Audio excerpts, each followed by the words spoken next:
कीमतों में तब्दीली का इख्तियार मिलते ही सीएनजी स्टेशन मालिकान ने गठजोड़ कर लिया। आवाम पर महंगाई बम गिरा दिया।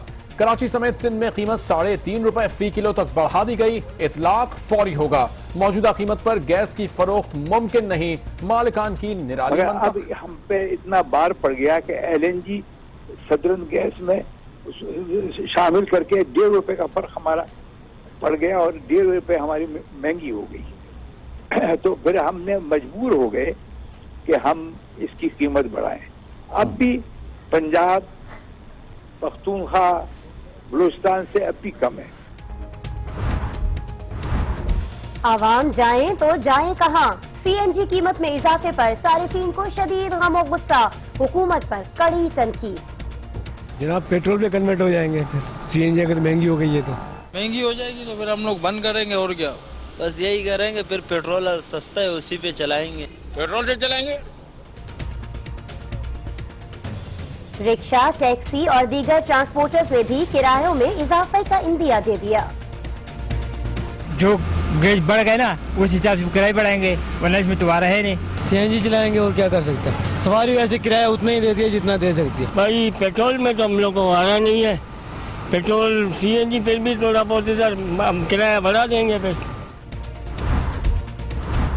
कराची में मुल्क के सबसे बड़े शौकत खानम मेमोरियल कैंसर अस्पताल का संगे बुनियाद रख दिया गया। इमरान खान ने संगे बुनियाद कैंसर के मरीज 10 साला बच्चे वलीद से रखवाया।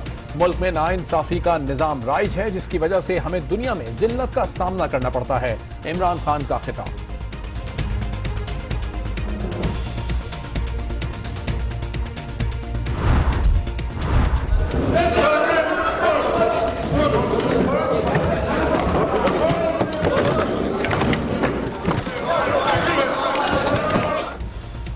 एबटाबाद में पीटीआई कारकुन ने रुकने कौमी असम्बली डॉक्टर अजहर जदून पर थप्पड़ बरसा दिए।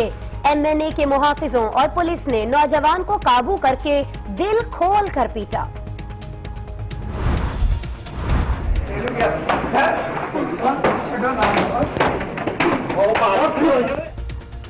लाहौर के यंग डॉक्टर्स ने भी हाथ खोल दिए और गुंडागर्दी पर उतर आए। जनरल अस्पताल ने इलाज का मुतालबा करने वाले जख्मी शख्स को पीट डाला। पुलिस तमाशाई बनी रही।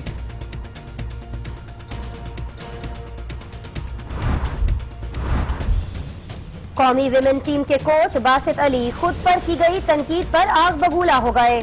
कराची के नेशनल स्टेडियम में साबिक इंटरनेशनल खिलाड़ी महमूद हामिद को थप्पड़ जड़ दिया। के खिलाफ टीवी पे अगर बात की जाए तो यहाँ पर ये थप्पड़े चलाते हैं लोगों के ऊपर।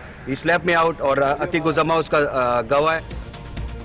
दूसरों पर तनकीद करने वालों को खुद भी तनकीद बर्दाश्त करनी चाहिए। महमूद हामिद का मौक़िफ़।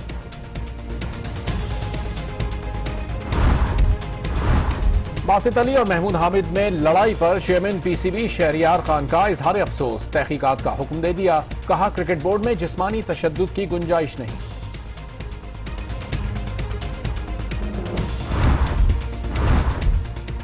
मौलाना फजलुर रहमान ने फौजी अदालतों को सिविल अदालतों की तौहीन करार दे दिया। हुकूमत फैसला करने में जल्दबाजी न करे, ये इम्तियाजी कानून है। मखसूस फिरके को निशाना बनाया जा रहा है। मीडिया से गुफ्तगू।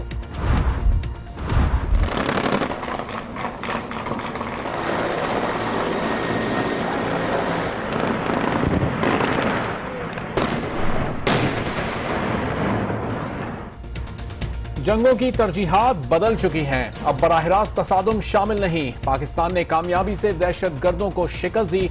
पाकिस्तान अब इस कामयाबी को मुस्तहकम बना रहा है। आर्मी चीफ का अटक के करीब पाक उर्दन मुश्तरका मशकों का मुआयना।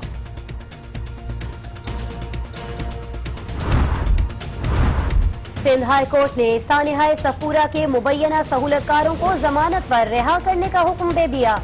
फौजी अदालत ने मुल्जिमान का केस सुनने से इनकार करते हुए मुकदमा ट्रायल कोर्ट भेज दिया।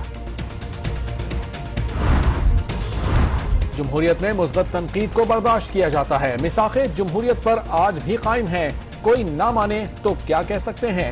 आजाद कश्मीर काउंसिल में वजीर आजम का खिताब। मियां नवाज शरीफ ने आजाद कश्मीर में भारतीय फौज की फायरिंग से मुतासरा बस का जायजा भी लिया।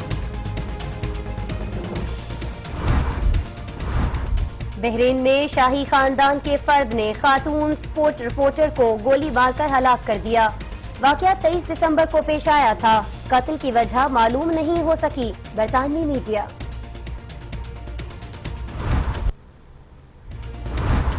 कशीदगी में कमी और ताल्लुकात पर जमी बर्फ पिघलाने की कोशिशें। पाक भारत क़यादत में खैर सगाली पैगामात का तबादला। मोदी ने नवाज शरीफ को सालगिरह की मुबारकबाद दी तो वजीर आजम ने अलील भारती वजीर खारजा के लिए नेक ख्वाहिशात का पैगाम भेज दिया।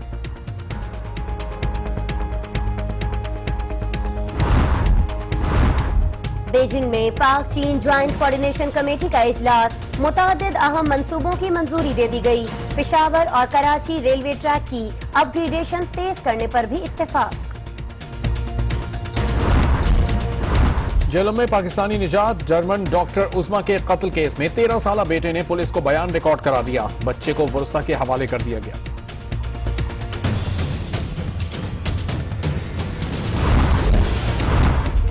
हाफिजाबाद के सरकारी स्कूल के उस्ताद जुहेब ने मुबैना तौर पर ज़हनी माजूर बच्ची का रेप कर डाला। पुलिस का कार्रवाई से गुरेज। आज न्यूज पर खबर नशर होने पर डीपीओ का बच्ची के वालिद से राबिता। मुकदमा दर्ज करने की यकीन दहानी। ओवरटेक सिंह में जहरीली शराब से हलाकतें जारी। मजीद 2 अफराद चल बसे। तादाद 39 हो गई। 4 मुल्जिमान 10 रोज के रिमांड पर पुलिस के सुपुर्द।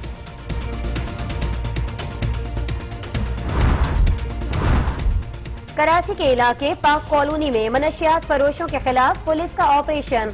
1 दर्जन से जायद अड्डे जला दिए गए।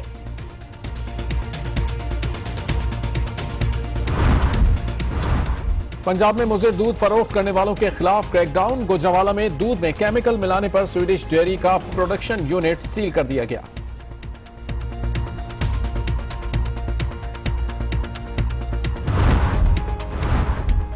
बॉक्सर आमिर खान की घर की लड़ाई की नई किस्त। बहन मरीहा की छोटी भाभी की तारीफें जबकि बड़ी भाभी फरियाल पर तंज के निश्तर बरसा दिए। कहा कि ऐसे लोगों के लिए कुर्बानी न दे जो आपके लिए कुर्बानी नहीं दे सकते।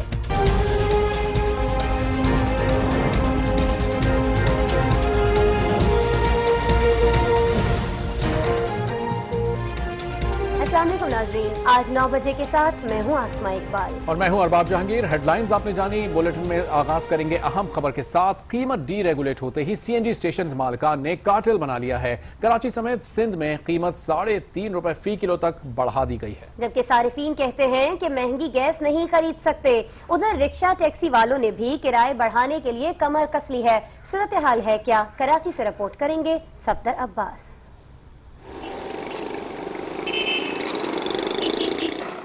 अभी 9 रोज पहले की बात है। हुकूमत ने तारीखी फैसला करते हुए सीएनजी की कीमत को डीरेगुलेट किया। ख्याल था कि मार्केट में मुकाबले की फिजा पैदा होगी जिससे कीमतें कम होंगी और फायदा सार्फिन को होगा। लेकिन सीएनजी स्टेशन मालिकान ने कार्टेल बना लिया। मुसाबकत की जगह गठजोड़ ने ले ली। सहूलतकारी की जगह मुनाफाखोरी का कल्चर शुरू हो गया। गैस की कीमतें कम करने के बजाय बढ़ा दी गई। अब रिक्शा टैक्सी ड्राइवर्स की जबान पर सिर्फ शिकवे हैं और आवाम को दरपेश मुश्किलात के ऐलानात। जो गेज बढ़ गए ना उस हिसाब से किराए बढ़ाएंगे, वरना इसमें तो आ रहा है नहीं। सीएनजी चलाएंगे और क्या कर सकते हैं। सवारी वैसे किराया उतना ही देती है जितना दे सकती है। भाई पेट्रोल में तो हम लोग को आ रहा नहीं है। पेट्रोल सीएनजी फिर भी थोड़ा बहुत इधर हम किराया बढ़ा देंगे। फिर जनाब पेट्रोल पे कन्वर्ट हो जाएंगे। फिर सीएनजी अगर महंगी हो गई है तो पेट्रोल पे कन्वर्ट हो जाएंगे। ऐसी मुश्किल में अब रिक्शा टैक्सी और स्कूल वैन ड्राइवर्स ने मुतबादिल ईंधन की तरफ देखना शुरू कर दिया है। कुछ कहते हैं कि वो भला आखिर कर ही क्या सकते हैं। महंगी हो जाएगी तो फिर हम लोग बंद करेंगे और क्या। बस यही करेंगे, फिर पेट्रोल सस्ता है उसी पे चलाएंगे। पेट्रोल से चलाएंगे, पेट्रोल बढ़ेगा, गैस से चलाएंगे तो एलपीजी पे चलाएंगे। क्या करें, मजबूरी है। महंगी तो नहीं डलवा सकते, छोड़ देंगे सीएनजी। कीमत में इजाफे के बाद सिंध भर में सीएनजी की कीमत 70 से 71 रुपए फी किलो हो गई, जबकि पेट्रोल 66 रुपए 44 पैसे फी लीटर है। सीएनजी एसोसिएशन के चेयरमैन अब्दुल समी खान ने कीमतों में इजाफे को मजबूरी करार दिया।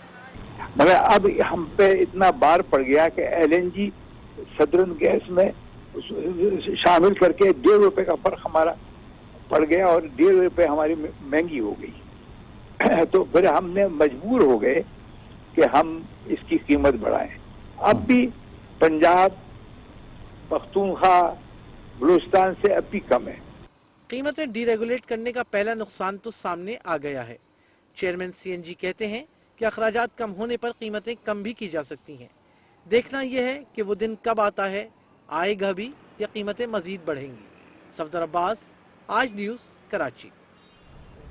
सिंध भर में सीएनजी की कीमतों में इजाफे को सारिफीन ने मुस्तरद कर दिया है। इस हवाले से लोगों का क्या कहना है, ये आपको दिखाते हैं। बहुत परेशान है। क्या वजह है, क्यों महंगी कर दी? बस पता नहीं है क्यों महंगी कर दी है हुकूमत ने, पता नहीं है। 3.5 रुपए और ज्यादा दे रहे हैं। उसके अलावा हम जो इलाज नहीं करें उसकी सीएनजी भी नहीं मिल रही और घंटों घंटों हम लाइनों में अपना टाइम मिस कर रहे हैं। सीएनजी जो इन्होंने महंगी कर दी है, हमको बहुत तकलीफ होती है और 3-3, 4-4 घंटे लेन में खड़े रहते हैं।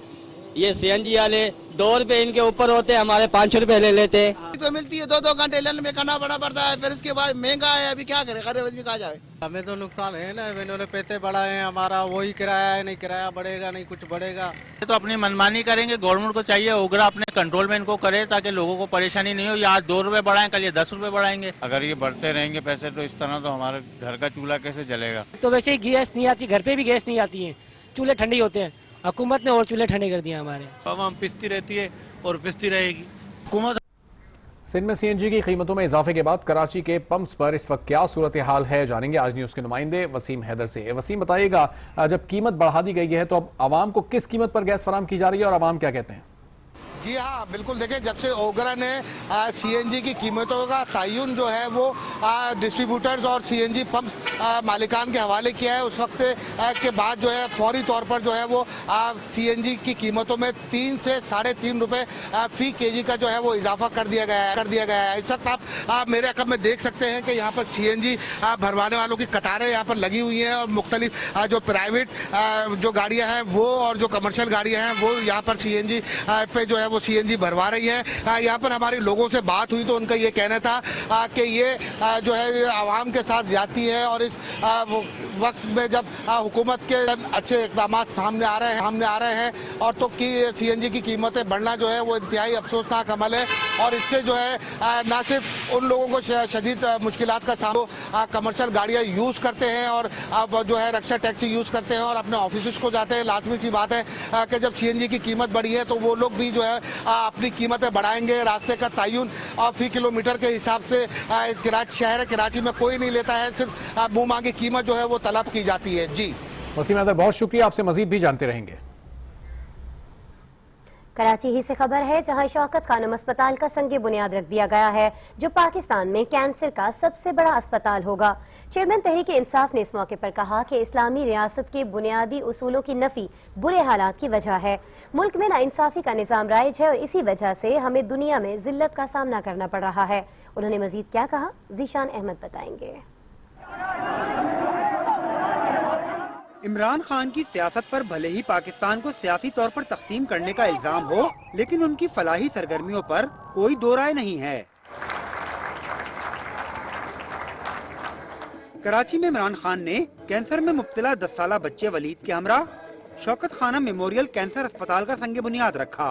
मंसूबा 3 साल की मुद्दत में मुकम्मल कर लिया जाएगा और बाकी दोनों अस्पतालों से बड़ा होगा। तकरीब से खिताब में चेयरमैन तहरीक इंसाफ ने मुल्क में जारी नाइंसाफियों को माशरती जवाल का सबब करार दिया। यहाँ एक नाइंसाफी का निजाम है, माशी नाइंसाफी, तालीमी नाइंसाफी, अदालतों में नाइंसाफी। ये जो जुल्म है एक चीज इंसाफ का, ये मेन वजह है कि हमारे लोगों को हरे पासपोर्ट दुनिया बाहर लेके जाते हैं, हमें जिल्लत का सामना करना पड़ता है। इमरान खान ने इमाम बारगाह बाबुल इल्म नॉर्थ नाज़िमाबाद में मारूफ शिया आलिम अल्लामा शहनशाह नकवी से मुलाकात की। अल्लामा शहनशाह नकवी ने इमरान खान के बाजू पर इमाम जामिन बांधा और उन्हें खैबर पख्तूनख्वा में शिया कम्युनिटी को दरपेश मसाइल से आगाह किया।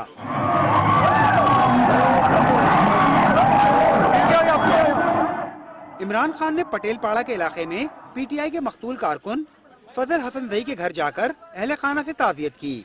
उन्होंने कारकुन के कत्ल का मुकदमा मिलिट्री कोर्ट में चलाने का मुतालबा किया। यहाँ जो प्रॉब्लम है कराची में कि कन्विक्शन नहीं होती, प्रोसिक्यूट नहीं लोग होते, विटनेसेस सामने नहीं आते, तो मैं समझता हूँ कि इसको मिलिट्री कोर्ट में लेके जाया जाए। क्योंकि मिलिट्री कोर्ट में इसलिए लाया जाए क्योंकि वहाँ कम अज कम लोगों को अब इंसाफ मिलेगा। इमरान खान डिफेंस में मारूफ मुबल्लिग जुनैद जमशेद की रिहाइशगाह पहुँचे, जहाँ उनके अहले खाना से ताज़ियत की। सैयद जीशान अहमद, आज न्यूज कराची। एक तरफ चेयरमैन तहरीके इंसाफ की फलाही सरगर्मियां हैं और दूसरी तरफ उनकी पार्टी तकरीबात में बदनज़मी के वाकयात मामूल बनते जा रहे हैं। एबटाबाद में सेहत इंसाफ कार्ड की तकसीम के दौरान नौजवान ने MNA डॉक्टर अजहर जदून को थप्पड़ जड़ दिए, तो कराची में इमरान खान दफ्तर के इफ्तिताह के लिए पहुंचे, लेकिन कारकुनान आपे से ही बाहर हो गए, जिस पर खान साहब दफ्तर का फीता काटे बगैर ही वापस चले गए। और उसमें हेल्थ के जो मसाइल थे वो भी तहरीके इंसाफ की तकरीबात बदनज़मी का शिकार होती हैं, मगर इस बार तो कुछ अलग ही हो गया। एबटाबाद में सेहत इंसाफ कार्ड तकसीम की तकरीब जारी थी कि एक खिलाड़ी आपे से बाहर हो गया।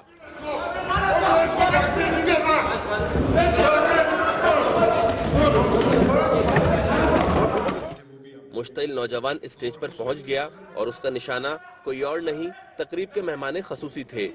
जैन नामी नौजवान ने आओ देखा न ताओ MNA डॉक्टर अजहर जदून को थप्पड़ जड़ दिया।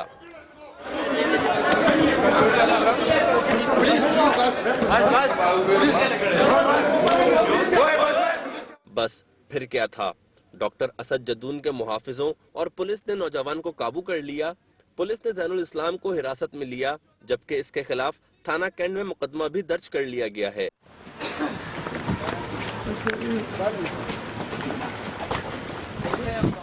मुशीर इत्तलात मुश्ताक गनी का कहना है कि हमले की तहकीकात करके पसे पर्दा मुहर्रिकात सामने लाएंगे। और पुलिस अभी उसको ले गई है, इन्वेस्टिगेशन कर रही है और यूनी का काम है इन्वेस्टिगेशन करना, और हम उस वक्त तक इस केस का पीछा करेंगे जब तक कि हमें इसके असल मुहर्रिकात सामने नहीं आते। इधर कराची में भी खिलाड़ियों के जोश ने कप्तान का रास्ता रोक लिया। इमरान खान करीमाबाद में पार्टी ऑफिस के इफ्तिताह के लिए पहुंचे तो कारकुनान का जोशो खरोश दीदनी था। खिलाड़ियों का घेरा ऐसे पड़ा कि कप्तान गाड़ी से ही ना उतर सके।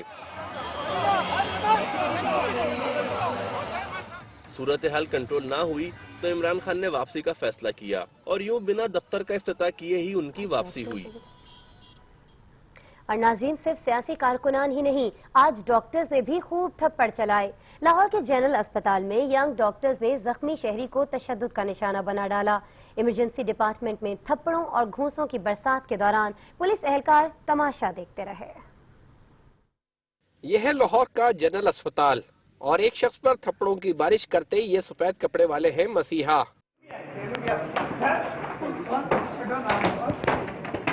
पंजाब के यंग डॉक्टर्स अक्सर आपे से बाहर हो जाते हैं और इस बार इन डॉक्टर्स का निशाना बना एक जख्मी मरीज। नाम नेहाद मसीहाओं ने इलाज करने के बजाय जख्मी को मजीद जख्म दे डाले। मोटरसाइकिल से गिरकर जख्मी होने वाले तौकीर नामी नौजवान का कसूर सिर्फ इलाज जल्द शुरू करने पर इसरार था। नौजवान का इसरार डॉक्टर्स को एक आंख ना बहाया और बेकस नौजवान पर थप्पड़ और घूंसे बरसा दिए। इस मौके पर पुलिस एहलकार भी मौजूद थे जो यंग डॉक्टर्स की बदमाशी चुपचाप देखते रहे। जब मरीज की अच्छी खासी धुलाई हो गई तो मामला रफा दफा कराते हुए शहरी को रक्शे में रवाना कर दिया गया।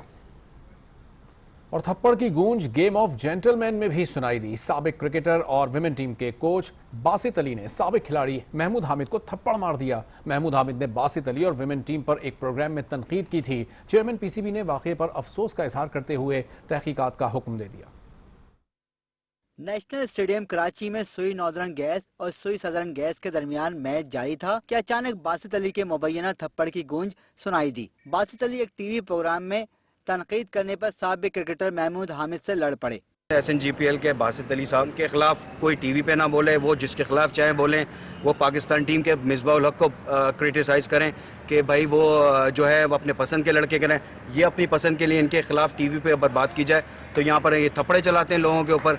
स्लैप में आउट और अतीक उज़्ज़मा उसका गवाह है। वाक़े के बाद साबिक क्रिकेटर महमूद हामिद ने चेयरमैन PCB से मुलाकात की। मीडिया से गुफ्तगू में शहरियार खान का कहना था कि PCB में किसी भी जिस्मानी तशद्दुद की गुंजाइश नहीं। मामले की तहकीकात और दोनों जानिब से मौक़िफ़ सुनने के बाद फैसला करेंगे। सबसे अहम बात यह है कि PCB will not condone any physical violence on anyone's part, चाहे वो प्रोवोक किया गया हो, चाहे वो क्रिटिसाइज किया गया हो, चाहे उसको किसी ने गाली दी, लेकिन फिजिकल वायलेंस की कोई जगह नहीं। अब इसको हम तहकीकात करेंगे, देखेंगे क्या एक्चुअली हुआ। दोनों तरफ से जो उनके जो बयानात हैं उनको सुनेंगे, उसके बाद हम फैसला करेंगे। चेयरमैन पीसीबी ने मजीद कहा कि 2-3 रोज में मामला हल हो जाएगा। और अब बात करेंगे बॉक्सर आमिर खान के घर के झगड़े की, जो खत्म होने का नाम ही नहीं ले रहा है। बॉक्सर आमिर खान की बहन मरीहा ने सोशल मीडिया के जरिए नाम लिए बगैर भाभी फरियाल पर एक बार फिर से तंज के निश्तर बरसा दिए हैं। Over the years, Amir's brother and sister saying I'm very fake, I've done plastic surgery, calling me Michael Jackson. Pakistani निजात बरतानवी बॉक्सर आमिर खान के घर के झगड़े में किसी ड्रामा सीरियल की तरह रोज नया ट्विस्ट आ रहा है। आमिर खान की बहन ने एक बार फिर भाभी फरियाल पर तनकीद के लिए सोशल मीडिया का सहारा लिया। मरीहा ने एक तरफ तो छोटी भाभी की तारीफों के पुल बांधे हैं, तो दूसरी जानिब नाम लिए बगैर फरियाल मखदूम पर तंज भी किए। मरीहा ने इंस्टाग्राम पर हारून खान की अहलिया के साथ तस्वीर पोस्ट की और लिखा, शादी की पहली सालगिरह बहुत मुबारक हो, मेरे भाई को इससे अच्छी लाइफ पार्टनर नहीं मिल सकती। साथ ही एक पोस्ट पर नाम लिए बगैर ये भी लिख दिया कि इस साल हमें एक बड़ा सबक मिला है, ऐसे लोगों के लिए कुर्बानी ना दें जो आपके लिए कुर्बानी ना दे सकते हों। और एक अहम खबर आपको दें, चेयरमैन पेमरा अबसार आलम कहते हैं पेमरा के बोर्ड ऑफ डायरेक्टर्स में हुकूमती ओहदेदार और सियासी नुमाइंदे नहीं होने चाहिए। वो बोर्ड ऑफ डायरेक्टर्स को तब्दील करना चाहते हैं मगर उनके पास इख्तियार नहीं है। अगर आप अपना जो बोर्ड ऑफ डायरेक्टर्स है जी उसको थोड़ा इंडिपेंडेंट कर दें, और न सिर्फ ये कि सरकारी बल्कि जो हुक्मरान जमात के लोग हैं उनको वहां से निकाल दें। इत्तेफाक करता हूं आपसे, इत्तेफाक करता हूं, लेकिन ये मेरे इख्तियार में नहीं है। किसके इख्तियार में? ये फेडरल गवर्नमेंट के पार्लियामेंट के इख्तियार में है। फिर हम एक्ट ऑफ पार्लियामेंट के तहत ये सब कुछ हो रहा है। हम तो वजीर आजम साहब से मुतालबा ही कर सकते हैं जो आपने पार्लियामेंट कि अबसार आलम की क्रेडिबिलिटी और उसकी रेपुटेशन को आप अपनी गवर्नमेंट की क्रेडिबिलिटी और रेपुटेशन के लिए तो इस्तेमाल कर रहे हैं, लेकिन उसको बचाने के लिए पेमरा का बोर्ड ऑफ डायरेक्टर तो बदलें, उसको इंडिपेंडेंट तो करें। बिल्कुल, ये अब आपका ये मेरा मुकदमा है, ये आपका मुकदमा है जो सहाफी लड़ सकते हैं।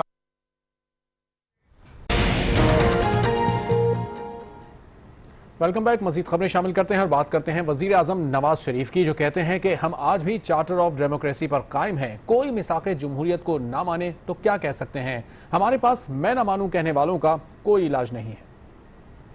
वजीर आजम नवाज शरीफ आजाद कश्मीर पहुंचे और तरक्याती मंसूबों पर काम की रफ्तार का जायजा लिया। आजाद कश्मीर काउंसिल से खिताब में नाम ना लिया पर इशारों में पीपल्स पार्टी पर तनकीद की।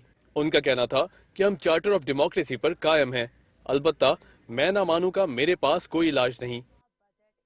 ये तमीज़ तफरीक हमने पाकिस्तान में भी नहीं रखी।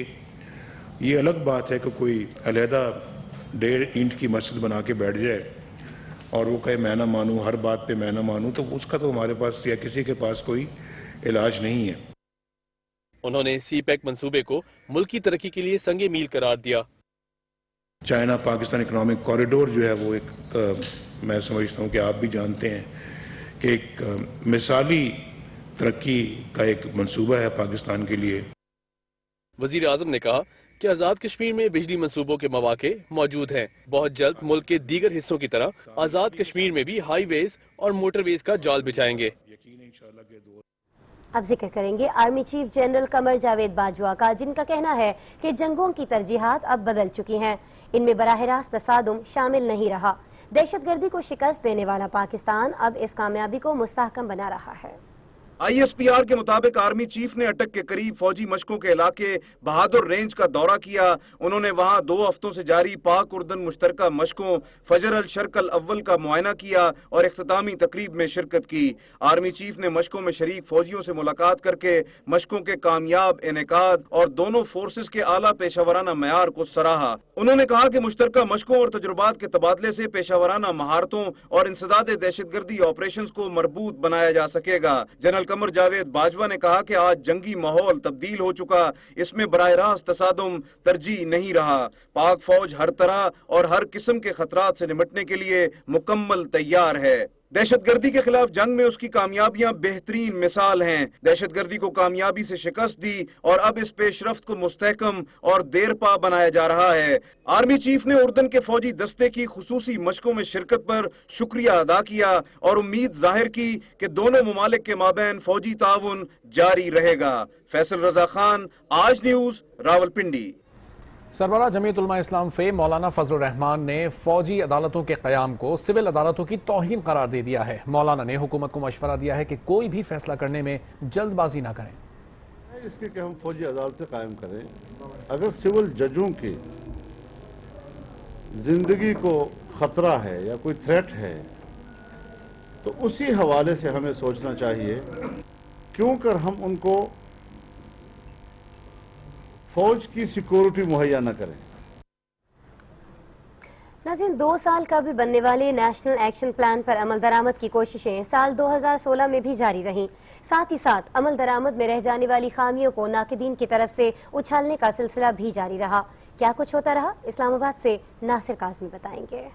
नेशनल एक्शन प्लान 2 साल का हो गया। मुल्क से दहशतगर्दी खत्म करके मुआशरे को अमन का गहवारा बनाने का जरिया समझे जाने वाले इस 20 नुकाती प्लान का एजेंडा आज भी तकमील के लिए तवज्जो का तलबगार है। 20 नुकात में से 16 पर कितना और किस हद तक अमल हुआ, इस पर तो मुतजाद दावे होते हैं। ताहम 4 नुकात ऐसे हैं जिनको शायद सिरे से हाथ ही नहीं लगाया गया। प्लान का एजेंडा आइटम नंबर 7, कलदन तंजीमें नए नाम से काम नहीं कर सकेंगी। सिपाह, लश्कर और जैश नामों वाले अब भी नाम बदलकर मुतहर्रिक हैं। अगर हुकूमत कामयाब होती है अमन अमान कायम करने में, हम शाबाश देने में बुखत से काम नहीं लेंगे, लेकिन हुकूमत अगर नाकाम होती है तो ये एक अलमिया है, ये इस तरह एक सानिया है। एजेंडा नंबर 10, मदारिस की तस्दीक और ज़ाब्ता का पाबंद बनाना। वफाकी हुकूमत खुद तस्लीम करती है कि इस पर काम अभी बाकी है। अभी तक जो मदरसा अथॉरिटीज पे या मदरसा रिफॉर्म से काम होना था नहीं हुआ, तो मैं ये समझता हूँ किसी इस चीज़ का अगर असली हल आप चाहते हैं तो प्राइम मिनिस्टर मीटिंग कॉल करें, जितने स्टेक होल्डर इसमें मौजूद थे, जिनका काम था, जिन्होंने नहीं किया उनको रेप्रीमेंट करें। कलदन तंजीमों को ज़राए इब्लाग से रोकने के लिए नुक्ता नंबर 14 पर भी अमल मफकूद रहा। सोशल मीडिया और इंटरनेट वेबसाइट्स पर उनकी सरगर्मियां बदस्तूर जारी हैं। नेशनल एक्शन प्लान की अमल दरामद में उनकी कारकर्दगी क्या है, क्योंकि काजी कमीशन रिपोर्ट तो कह रही है कि उनकी कारकर्दगी जो है मायूस कुन है। पंजाब में सिक्योरिटी ऑपरेशन के लिए पॉइंट नंबर 15, सियासी नाक़दीन आज भी मुसलसल इस तकाजे पर आवाज बुलंद कर रहे हैं। जितना फौज के जिम्मे था और जो फेडरल गवर्नमेंट के जिम्मे था वो हो गया, अब सूबों के जो जिम्मे है वो रह गया। एक्शन प्लान में सजाए मौत, फौजी अदालतों, मीडिया पर दहशतगर्दों की तशहीर रोकने और IDPs अमूर पर वाज़ेह अमल दरामद नजर आया। कुछ चीजों में है कि जो आपने और जोर लगाना है। देखिए, कुछ होते हैं टेंजेबल जिनको आप जमा तफरी करके फिगर में बता सकते हैं, कुछ होते हैं इनटेंजेबल, उनको आपको तसही करने के लिए टाइम लगता है और उसके ऊपर काम हो रहा है। नेक्टा फहाल हुआ मगर मजबूत नहीं, दहशतगर्दों के नेटवर्क टूटे मगर सफाया बाकी है। सूबों और इंटेलिजेंस एजेंसी समेत दीगर अदारों में राब्तों के फुकदान मौजूद नजर आते हैं। ये तो नहीं कहूँगा कि अप टू मार्क हो गया है, प्रोविंशियल कोऑर्डिनेशन कम है मुख्तलिफ गवर्नमेंट की वजह से। जनरल रहील शरीफ भी बारहा नेशनल एक्शन प्लान पर असल रूह के मुताबिक अमल दरामद का तकाजा करते रहे और रिटायर्ड हो गए। नाकदीन भी सवाल करते हैं कि नेशनल एक्शन प्लान पर रुकावटें डालने वाले क्या कौमी मफादात से भी बड़े हैं। सियासी भंवर में फंसी हुकूमत के लिए 2017 इंतखाबी मुहिम जोई का साल है। नेक्टा मजबूत हुआ और ना ही राब्तों की कड़ियां जुड़ सकी। अमन का जामिन समझे जाने वाला नेशनल एक्शन प्लान 2 साल बाद भी अमल दरामद का मुंतजिर है। नासिर आजमी, आज न्यूज, इस्लामाबाद। गुजरावाला में शादी की तकरीबात में जेब काटने वाले गैंग के कमसिन रुकन को अदालत ने जमानत पर रिहा कर दिया। अदालत ने हिदायत की है कि मशल्के जमा न करवाने की सूरत में बच्चे को चाइल्ड प्रोटेक्शन ब्यूरो के हवाले किया जाए। गुजरावाला में शादी की तकरीब में जेब काटने की वीडियो मंजरे आम पर आई और इस वीडियो में नन्हे चोरों का एक गिरोह सामने आ गया। ये नन्हे चोर तकरीबात में खवातीन के पर्स और मर्दों की जेबें काटकर रफू चक्कर हो जाते, मगर आखिरकार शामत आई और एक बच्चे हुजैफा को पुलिस ने गिरफ्तार कर लिया। पुलिस ने कमसिन मुलजिम को अदालत के रूबरू पेश किया और 10 रोजा रिमांड की इस्तदा की, लेकिन अदालत ने 50,000 रुपए के मचलकों के एवज जमानत पर रिहा करने का हुक्म दिया। अदालत ने हिदायत की कि अगर मचलके फराहम न किए गए तो बच्चे को चाइल्ड प्रोटेक्शन ब्यूरो के हवाले कर दिया जाए। शादी की तकरीब में दीदा दलेरी से दुल्हन के वालिद और उसके चचा की जेब काटने वाले मुलजिम के 3 दीगर साथियों की फुटेज भी मंजरे आम पर आई है, जिन्हें पुलिस ताहाल गिरफ्तार नहीं कर सकी। मजीद अहम खबरें भी शामिल करेंगे इस ब्रेक के बाद। हमारे साथ रहिए।